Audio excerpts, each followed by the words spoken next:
We're going to review financial and operating ratios as performance measures in Chapter 12 of Healthcare Finance. So, ratios are convenient, widely used, and a lot of this stuff is now computed using computers and programs. But this book gives you that high level overview of calculations and how to do this by paper like we used to do. Importance of ratios. They are important because they're so widely used. I already said that from the book. See Appendix 33B for multiple examples. 3 types of ratios: liquidity, solvency, and profitability. And those are all discussed in the book very nicely. Short chapter. That's the thing about this book. There's lots of chapters, but the chapters are short. So page 129 starts with the different ratios. Liquidity goes into the current ratio, quick ratio, days cash on hand, days receivable. Then solvency goes into the debt service coverage ratio. The figures in the book do an excellent job at explaining this. There's a lot of math with this, but not hard math, just a lot. Please ask me questions if you need to. Profitability ratios on page 132, operating margin, return on total assets. Okay, that's it for the chapters in the book. So let me flip through this PowerPoint with you. Okay, so liquidity.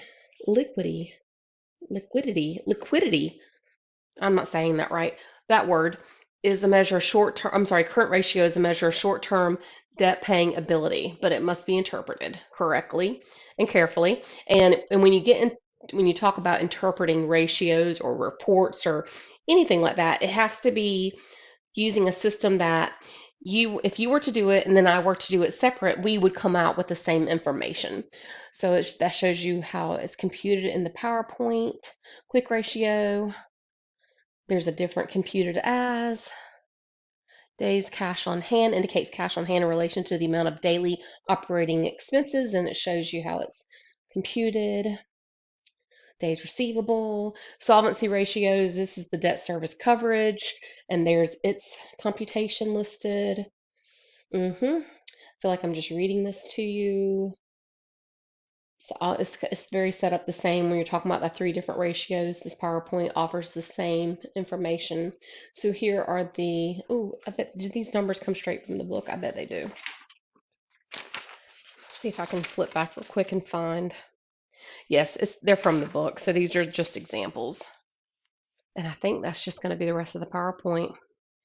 The worksheets for Chapter 12, I have them posted. I'm just going to let you guys choose which ones for this week to submit. And if you notice that, the solutions to those worksheets are provided in the book and in the PowerPoints. So please let me know if y'all have any questions.